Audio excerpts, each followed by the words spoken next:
Shalom jemaat-jemaat yang dikasihi Tuhan. Haleluya, puji Tuhan. Hari ini kita akan kembali bersama-sama memasuki ibadah raya. Sungguh kita bersyukur pada hari ini kita bisa bersama-sama berkumpul. Meskipun tidak bisa bertemu secara langsung, kita masih beribadah melalui live streaming YouTube. Tapi marilah terus kita bersyukur pada hari ini Tuhan masih berikan setiap kita kesempatan, Tuhan masih berikan kita waktu untuk kembali datang kepada Dia, memuji menyembah Dia, mendengarkan firman Tuhan pada hari ini. Sebelum kita mulai ibadah hari ini, mari sama-sama kita bersatu di dalam doa. Kembali kami datang ke hadapan-Mu Tuhan Yesus untuk menaikkan syukur kami, pujian kami kepada Engkau Allah kami yang hidup. Kami bersyukur Bapa buat kebaikan-Mu yang Engkau nyatakan sehingga pada hari ini kami boleh kembali bersama-sama memuji Engkau Tuhan, menyembah Engkau Tuhan Yesus dan juga akan mendengarkan firman-Mu ya Bapa. Biarlah pada hari ini Engkau ada di tengah-tengah setiap kami, di tengah-tengah keluarga kami Tuhan Yesus. Karena kami tahu Engkau Allah selalu beserta dengan kami. Engkau Allah bertahta atas setiap puji-pujian yang kami naikkan dengan hati yang bersyukur, dengan hati yang mengasihi Engkau Tuhan Yesus. Terima kasih Bapa, terima kasih Tuhan buat hari ini, buat kebaikan-Mu, buat penyertaan-Mu, buat setiap kuasa dan mujizat yang Tuhan nyatakan bagi setiap kami. Terima kasih Tuhan Yesus, terima kasih. Biarlah puji-pujian yang akan kami naikkan pada hari ini boleh menyenangkan hati-Mu Tuhan. Dan kami boleh persembahkan yang terbaik di hadapan Engkau Tuhan Yesus. Bertahtalah Engkau Tuhan pada ibadah hari ini mulai dari awal, pertengahan hingga akhir. Nama-Mu saja Tuhan yang mau kami muliakan, yang kami tinggikan, yang kami agungkan. Di dalam nama Tuhan Yesus Kristus kami berdoa dan mengucap syukur. Haleluya. Amin. Mari jemaat Tuhan, kita memuji Tuhan Yesus pada hari ini. Kita bersuka cita. Haleluya. Begitu banyak perbuatan ajaib yang Tuhan kerjakan dalam hidup kita. Untuk itu kita mau terus bersyukur. Kita mau terus memuji Tuhan Yesus. Kita meninggikan nama Dia. Mari sama-sama kita nyanyikan pujian ini. Banyaklah yang Kau lakukan, Allahku, ya Tuhanku. Perbuatan yang ajaib dan maksud-Mu bagiku, ya Tuhan. Banyaklah yang Kau lakukan. Banyaklah yang Kau lakukan, Allahku, ya Tuhanku. Perbuatan yang ajaib dan maksud-Mu bagiku, ya tiada Allah seperti-Mu. Tiada Allah yang seperti-Mu, tiada yang setara dengan-Mu. Sungguh tak dapat kuhitung berkat kasih-Mu, ajaib dan mulialah nama-Mu. Yesus, sebanyaklah Kau lakukan, Allahku, ya Tuhanku. Perbuatan yang ajaib dan maksud-Mu bagiku, ya Tuhanku. Sama-sama katakan. Banyaklah yang Kau lakukan, Allahku, ya perbuatan ajaib-Mu ya Tuhan, yang ajaib dan maksud-Mu bagiku, ya Tuhanku. Tiada Allah yang seperti-Mu, tiada yang setara dengan-Mu. Sungguh tak dapat kuhitung berkat kasih-Mu, ajaib dan mulialah nama-Mu. Yesus, banyaklah yang Kau lakukan. Banyaklah yang Kau lakukan, Allahku, ya Tuhanku. Perbuatan yang ajaib dan maksud-Mu bagiku, ya Tuhanku. Perbuatan ajaib-Mu Engkau nyatakan dalam hidup kami. Sungguh kami bersyukur Tuhan Yesus pada hari ini. Karena kami tahu begitu banyak perbuatan ajaib yang akan terus Engkau lakukan dalam hidup kami. Haleluya. Mari sama-sama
Engkau Allah kami yang setia ya Tuhan. Dan Engkau mulia Tuhan Yesus. Kami tahu Tuhan, kasih-Mu begitu besar bagi setiap kami Tuhan Yesus. Begitu kami mau terus menyembah Engkau Tuhan Yesus Kristus.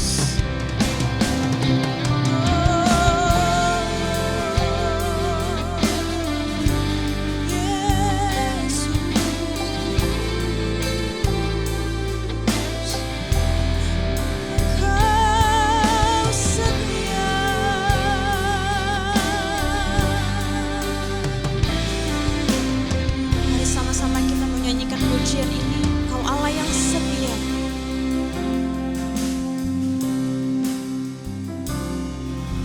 Kau Allah yang setia, Bapa yang mulia, kasih-Mu besar Tuhan. Kau pulihkan hidupku, Kaulah harapanku, hidupku dalam-Mu. Terima kasih Tuhan, Kau selamatkan hidupku. Dengan apa kan ku balas segala kebaikan-Mu? Segenap hatiku menyembah-Mu Yesus. Ku bersyukur padamu. Dengan apa kan ku balas segala kebaikan-Mu? Segenap hatiku menyembah-Mu Yesus. Ku bersyukur padamu selamanya.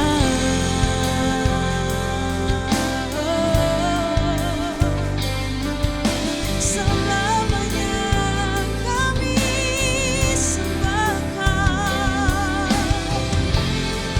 Kau setia Tuhan.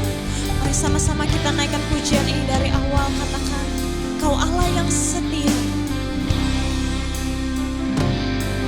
Kau Allah yang setia, Kau Bapa yang mulia,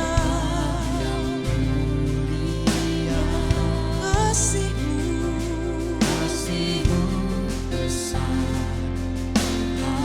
Kau pulihkan hidup kami ya Tuhan. Kaulah harapanku,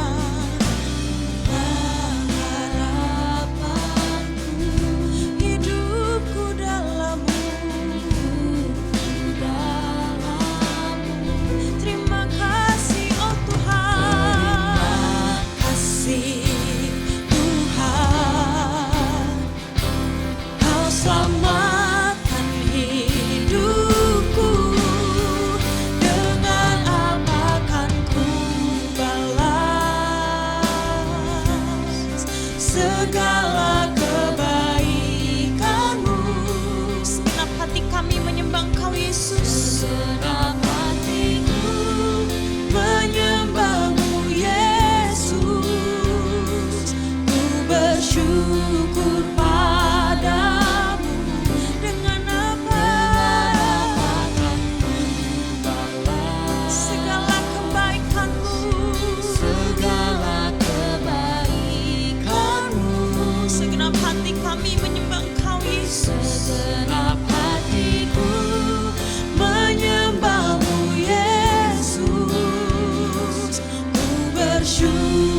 Bapa di dalam surga, terima kasih buat hari ini.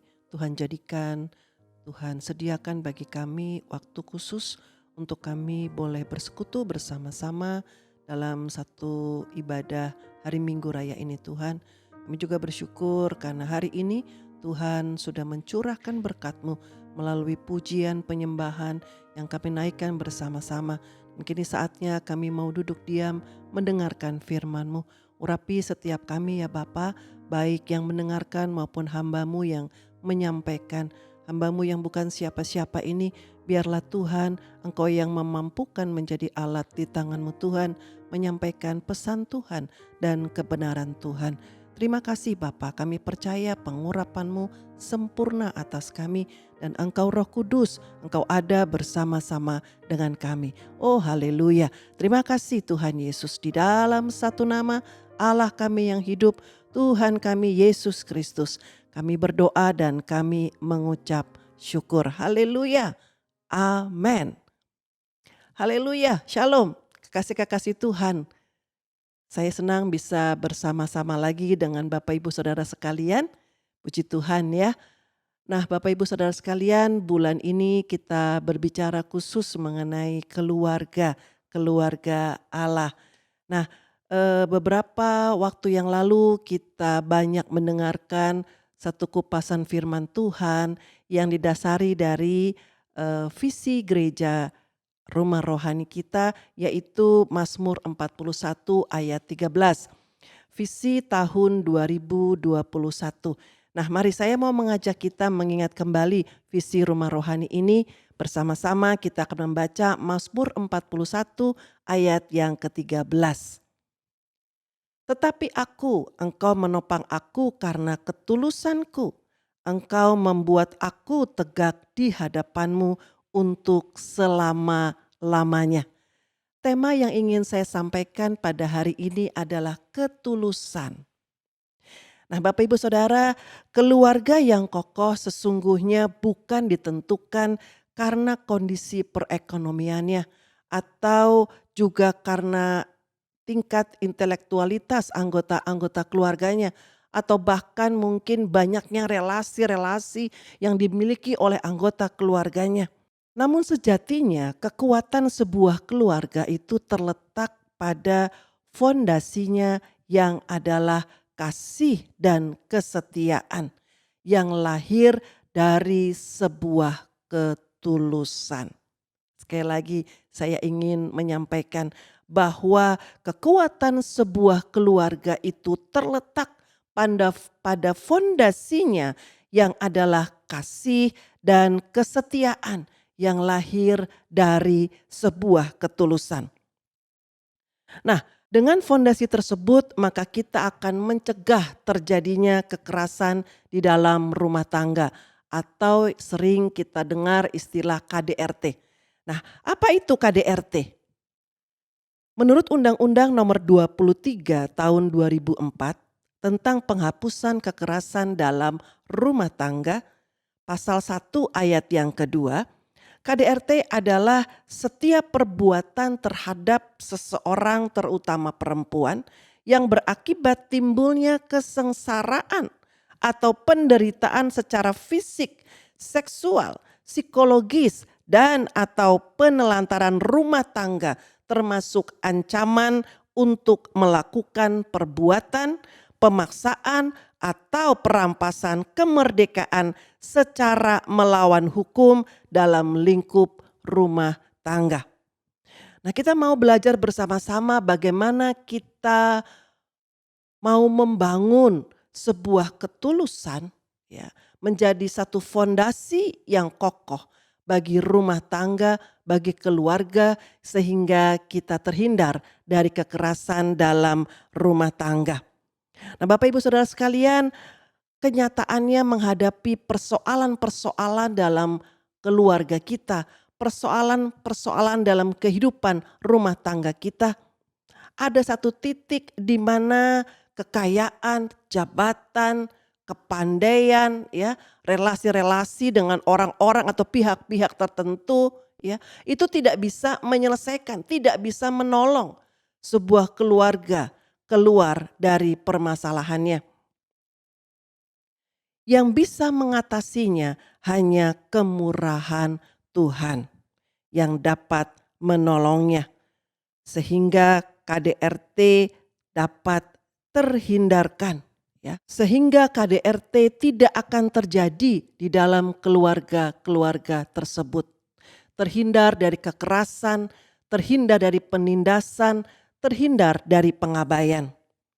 Nah, Bapak Ibu, Mazmur 41 ayat 13 yang mendasari pemberitaan firman pada hari ini menyatakan pada kita bahwa yang membuat kita bisa tetap kuat dan kokoh adalah ketulusan di dalam hidup kita. Kenapa? Karena itulah yang membuat Tuhan bermurah hati untuk menopang kita dan keluarga kita, sehingga kita tetap tegak di hadapan Tuhan selama-lamanya. Haleluya. Ketulusan hati bukan suatu talenta atau bakat yang bisa kita miliki sejak kita lahir. Tetapi ketulusan hati adalah suatu sikap yang merupakan keputusan kita sendiri dan perlu usaha untuk membangunnya. Sebuah keluarga akan tetap utuh dan kokoh dalam situasi atau keadaan apapun jika ketulusan menjadi fondasinya. Artinya, setiap anggota keluarga akan hidup dalam kasih dan kesetiaan yang lahir dari ketulusan hati di dalam menjalankan peran-perannya masing-masing di dalam keluarga. Nah, Bapak Ibu, apakah peran masing-masing anggota keluarga? Mari saya ajak kita membaca surat Rasul Paulus kepada jemaat di Efesus. Efesus pasal yang kelima ayat yang ke-22 sampai dengan 29, juga ayat yang ke-33. Dilanjutkan dengan Efesus 6 ayat 1 sampai dengan 3. Demikian firman Tuhan. Kasih Kristus adalah dasar hidup suami istri. Hai istri, tunduklah kepada suamimu seperti kepada Tuhan. Karena suami adalah kepala istri, sama seperti Kristus adalah kepala jemaat. Dialah yang menyelamatkan tubuh. Karena itu sebagaimana jemaat tunduk kepada Kristus, demikian jugalah istri kepada suami dalam segala sesuatu. Hai suami, kasihilah istrimu sebagaimana Kristus telah mengasihi jemaat dan telah menyerahkan dirinya baginya untuk menguduskannya, sesudah ia menyucikannya dengan memandikannya dengan air dan firman, supaya dengan demikian ia menempatkan jemaat di hadapan dirinya dengan cemerlang tanpa cacat atau kerut atau yang serupa itu, tetapi supaya jemaat kudus dan tidak bercela. Demikian juga suami harus mengasihi istrinya sama seperti tubuhnya sendiri. Siapa yang mengasihi istrinya mengasihi dirinya sendiri. Sebab tidak pernah orang membenci tubuhnya sendiri, tetapi mengasuhnya dan merawatinya. Sama seperti Kristus terhadap jemaat. Bagaimanapun juga bagi kamu masing-masing berlaku, kasihilah istrimu seperti dirimu sendiri, dan istri hendaklah menghormati suaminya. Untuk anak-anak dari Efesus 6 ayat 1 sampai dengan 3, taat dan kasih. Hai anak-anak, taatilah orang tuamu di dalam Tuhan, karena haruslah demikian. Hormatilah ayahmu dan ibumu. Ini adalah suatu perintah yang penting, seperti yang nyata dari janji ini, supaya kamu berbahagia dan panjang umurmu di bumi. Haleluya, puji Tuhan. Kita mengaminkan firman Tuhan tersebut. Nah, Bapak Ibu Saudara sekalian, bagaimana peranan sebagai seorang suami, sebagai seorang istri, dan juga anak-anak di dalam sebuah keluarga? Sudah jelas dinyatakan di dalam bagian firman Tuhan yang kita baca tadi. Bagaimana membangun ketulusan hati di dalam keluarga. Ada 4 poin yang ingin saya sampaikan bagaimana kita membangun ketulusan hati di dalam keluarga. Yang pertama adalah mengakui kedaulatan Tuhan. Seorang suami sebagai ayah juga, seorang istri juga sebagai ibu dan anak-anak. Hendaknya setiap anggota keluarga sungguh-sungguh mengakui kedaulatan Tuhan di dalam hidupnya. Artinya apa? Sungguh-sungguh percaya, sungguh-sungguh mengimani, sungguh-sungguh melakukan, tunduk terhadap firman Tuhan yang mengatur peranan atau fungsi masing-masing anggota keluarga. Seperti yang sudah kita baca tadi. Mengakui kedaulatan Tuhan adalah sikap yang tidak berbantahan dengan Tuhan. Ayo saya mengajak kita membaca dari kitab Yesaya pasal yang ke-45 ayat yang ke-9. Tuhan adalah pencipta. Celakalah orang yang berbantah dengan pembentuknya. Dia tidak lain dari beliung periuk saja. Adakah tanah liat berkata kepada pembentuknya, apakah yang kau buat? Atau yang telah dibuatnya, engkau tidak punya tangan lagi. Bapak Ibu Saudara, taat saja.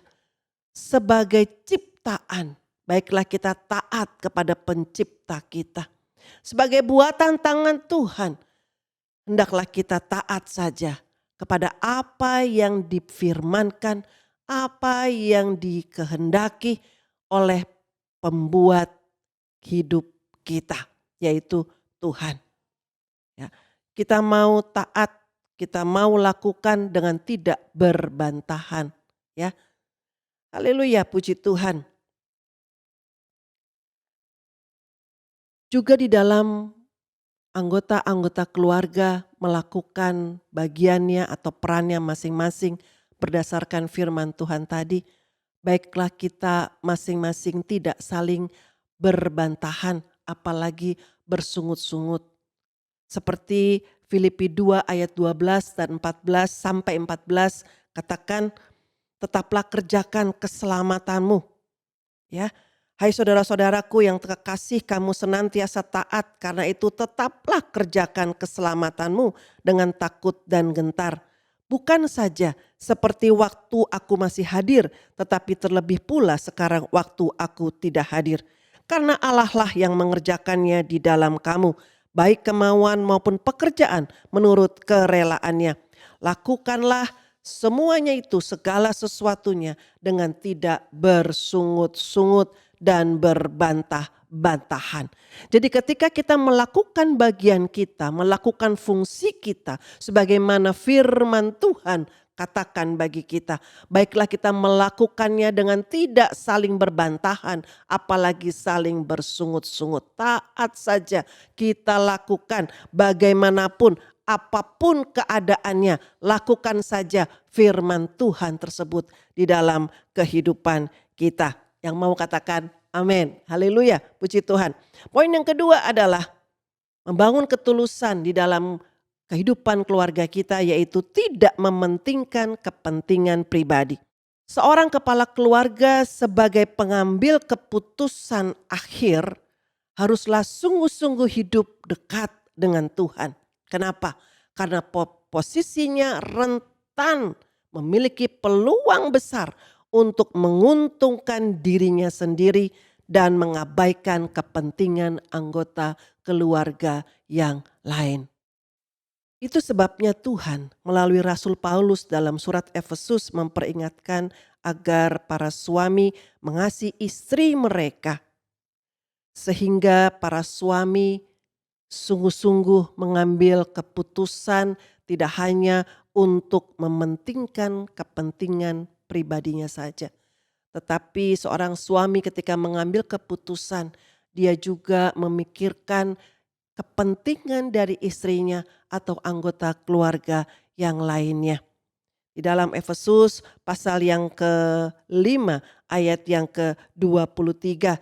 Karena suami adalah kepala istri sama seperti Kristus adalah kepala jemaat, dialah yang menyelamatkan tubuh.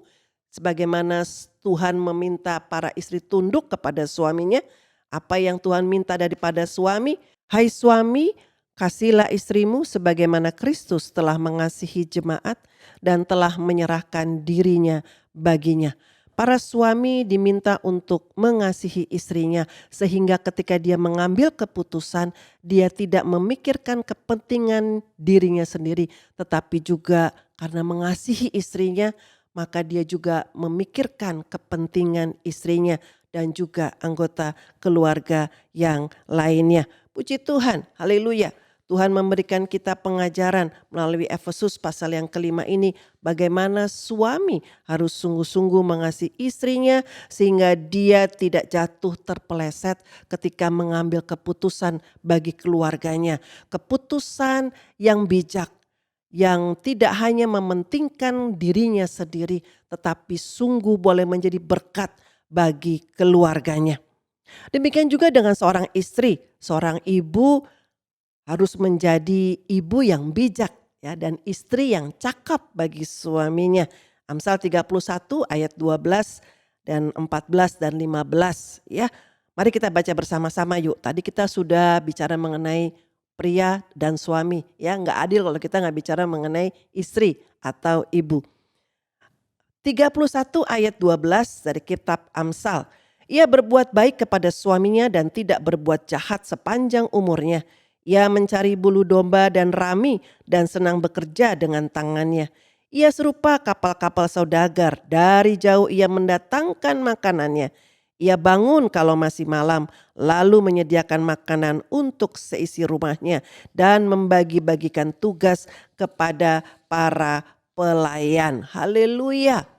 Kitab Amsal pasal 31 jelas mengatakan bagaimana sebagai seorang istri dan seorang ibu memang ada pengorbanan yang harus diberikan ya, tidak memikirkan kepentingannya sendiri, tidak memikirkan keenakannya sendiri begitu ya, tetapi harus ada memang yang dikorbankan, tetapi bukan untuk sesuatu yang sia-sia, tetapi itu untuk memberikan satu kebahagiaan bagi keluarganya. Dan yang lebih utama lagi, bagaimana sebagai seorang istri dan seorang ibu kita bisa menyenangkan hati Tuhan yang sudah menciptakan kita, yang sudah begitu baik bagi setiap kita. Nah, bagaimana dengan anak-anak?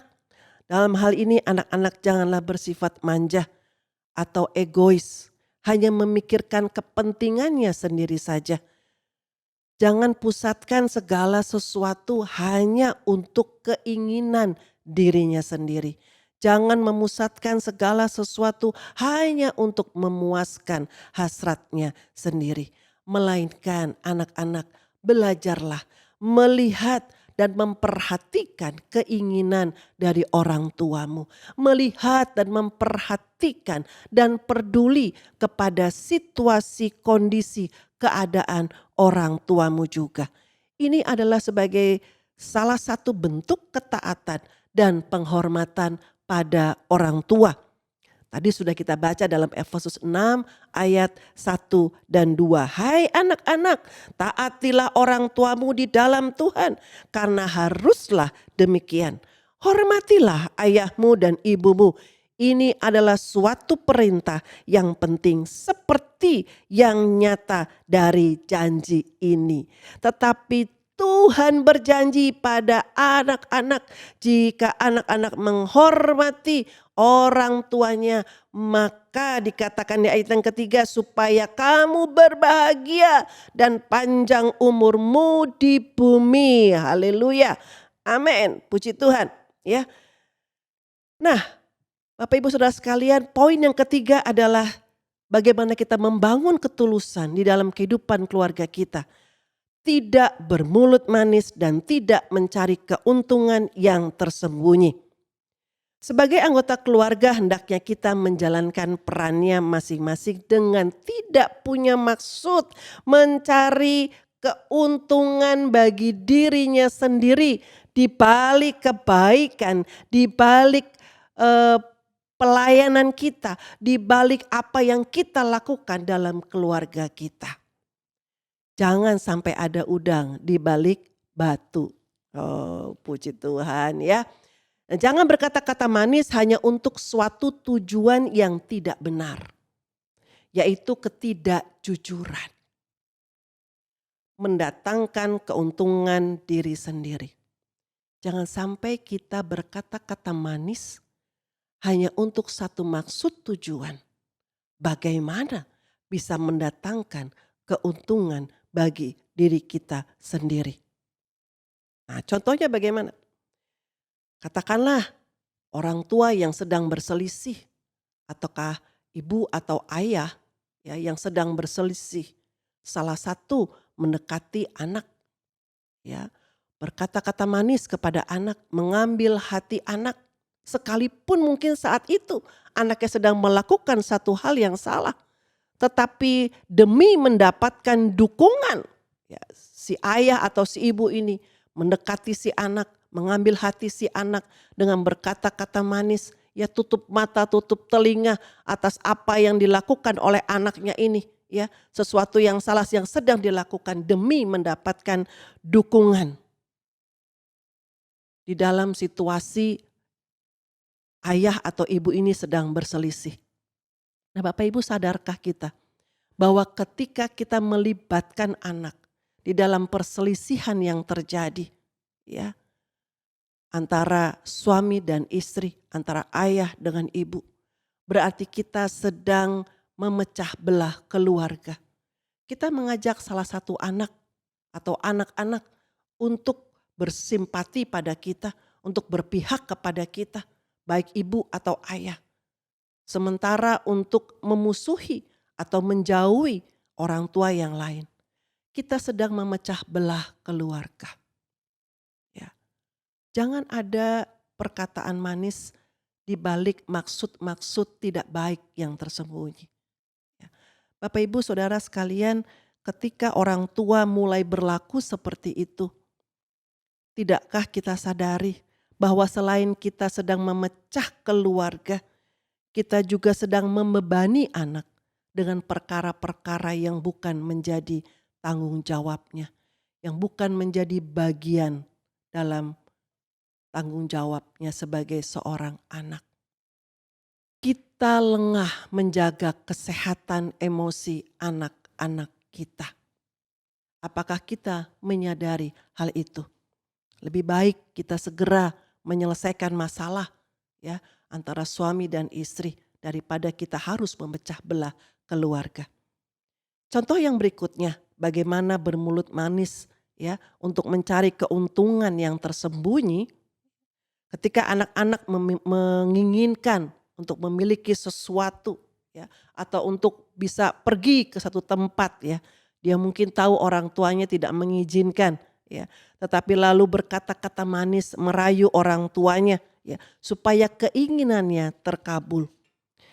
Sadarlah bahwa itu satu tindakan yang salah yang akan mencelakakan dirinya sendiri. Mari kita baca Amsal 20 ayat yang ke-17. Roti hasil tipuan sedap rasanya, tetapi kemudian mulutnya penuh dengan kerikil. Wow.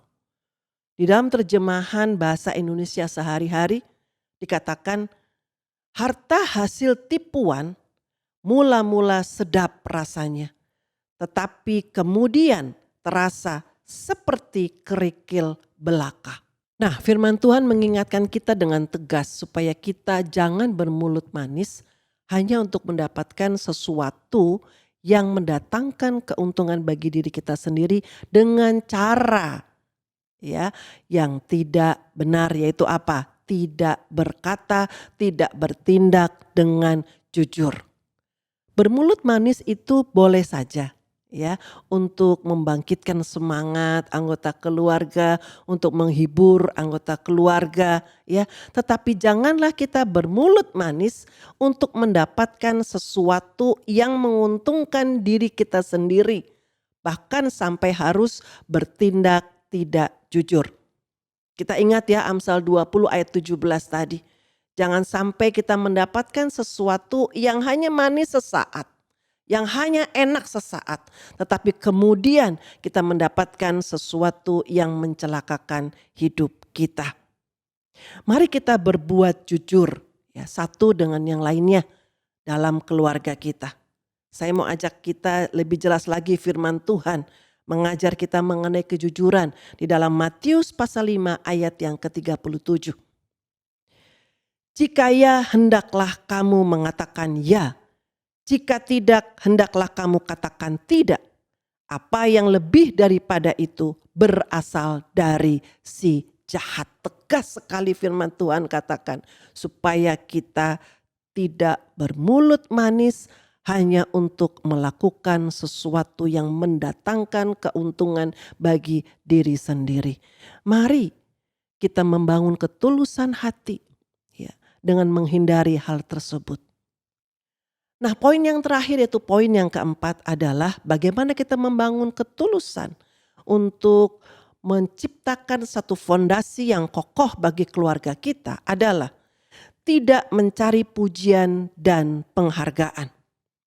Memang suatu pujian atau penghargaan bisa menjadi pemicu semangat dalam kita berkarya, dalam kita bekerja. Namun janganlah kita marah atau ngambek, ya. Jika dalam kita sudah melakukan sesuatu, kita tidak mendapatkan pujian. Mungkin juga tidak ada kata terima kasih. Kita tidak perlu marah, kita tidak perlu ngambek. Sebab apa? Sebab kita melakukan semua itu karena kita mengasihi anggota keluarga kita. Karena kita mengasihi Tuhan.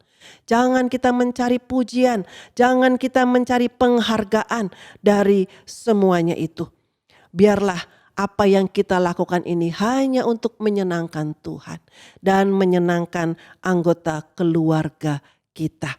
Mari kita membangun ketulusan hati. Ketulusan hati bagi keluarga kita. Ketulusan hati yang akan menjadi fondasi yang kuat bagi kelangsungan atau kehidupan keluarga kita. Kita harus menyadari bahwa apa yang kita lakukan bagi keluarga kita bukan untuk mencari pujian, bukan untuk mencari penghargaan. Amin. Ya, yang mau katakan yes. Jadi lakukanlah segala sesuatunya karena kita mengasihi. Karena kita mengasihi keluarga kita, karena kita mengasihi Tuhan. Kita ingin membuat senang keluarga kita. Kita ingin membuat senang hati Tuhan. Haleluya, puji Tuhan. Sebagai orang tua pun terkadang kita mungkin, ya, ini mungkin kita mengharapkan anak-anak mengucapkan terima kasih, anak-anak memberikan pujian atau penghargaan kepada orang tua.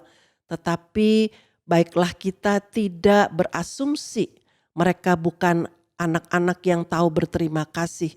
Ketika anak-anak mungkin tidak memperkatakan hal itu bagi kita, orang tuanya. Tetapi baiklah kita melihat ketika mereka bertanggung jawab dalam pendidikannya, ketika mereka bertanggung jawab untuk urusan pergaulannya, bahkan mungkin di dalam rumah bagaimana mereka merawat benda-benda yang kita berikan pada mereka. Itu menunjukkan rasa terima kasih pada kita. Itu menunjukkan bagaimana dia menghargai apa yang orang tua sudah berikan dan apa yang orang tua sudah percayai. Ya, jadi mari Bapak Ibu Saudara, jangan kita ngambek, jangan kita marah ketika anak-anak kelihatannya ya tidak pernah memberikan rasa terima kasih. Hati-hati dengan virus pikiran, asumsi, ya, itu bisa merusak hubungan satu dengan yang lainnya. Nah, Bapak Ibu Saudara, mari kita membangun ketulusan yang melahirkan kasih dan kesetiaan, ya, di dalam keluarga kita, dan kalungkanlah itu pada leher kita dan tuliskanlah itu pada loh hati kita. Maka kita akan mendapat kasih dan penghargaan dalam pandangan Allah dan manusia. Sebuah keluarga yang memiliki fondasi ketulusan, maka keluarga tersebut akan tetap kokoh, ya, sekalipun di tengah-tengah pergumulan dan situasi yang menghimpit dan menyesakan. Sebab Tuhan akan menopangnya. Amin. Mari kita satu di dalam doa. Bapa dalam surga, terima kasih buat hari ini. Biarlah firman Tuhan yang ditabur sungguh boleh menjadi berkat bagi setiap kami yang mendengarnya Tuhan. Dan biarlah Tuhan Roh Kudus, Engkau yang memberikan penerangan, pencerahan Tuhan, pengertian Tuhan dengan apa yang hamba-Mu telah sampaikan ini Tuhan. Sehingga setiap firman ini sungguh-sungguh bisa diterapkan dalam kehidupan keluarga demi keluarga. Membangun fondasi yang kokoh di dalam Tuhan dengan sikap hati yang tulus yang melahirkan kesetiaan dan kasih satu dengan yang lainnya. Terima kasih Bapa, terima kasih. Di tengah-tengah situasi yang tidak menguntungkan sekalipun, maka keluarga-keluarga kami akan tetap berdiri tegak karena kasih dan kemurahan Tuhan. Terima kasih ya Bapa, terima kasih. Hamba berdoa dalam nama Tuhan Yesus Kristus. Ada banyak keluarga-keluarga yang mengalami pemulihan. Ada banyak keluarga-keluarga yang mengalami satu pembaharuan di dalam kekuatan firman Tuhan ini. Terima kasih Bapa, terima kasih Tuhan Yesus. Di dalam satu nama Allah kami yang hidup, Tuhan kami Yesus Kristus, kami sudah berdoa dan kami mengucap syukur. Amin. Kami akan mengakhiri ibadah ini. Kami buka hati kami dan kami siap terima berkat. Mari angkat wajahmu, buka hatimu dan terimalah berkat Tuhan. Kiranya berkat yang melimpah-limpah dari Allah Bapa kita, di dalam nama anaknya yang tunggal, Tuhan Yesus Kristus. Dan kasih persekutuan yang manis, baik, dan sempurna dari Tuhan Yesus Allah Roh Kudus menyertai Bapak Ibu Saudara sekalian. Mulai hari ini sampai Maranatha. Tuhan datang menjemput kita kawan permai, bahkan kekal selama-lamanya. Mari kita semua percaya katakan, amin.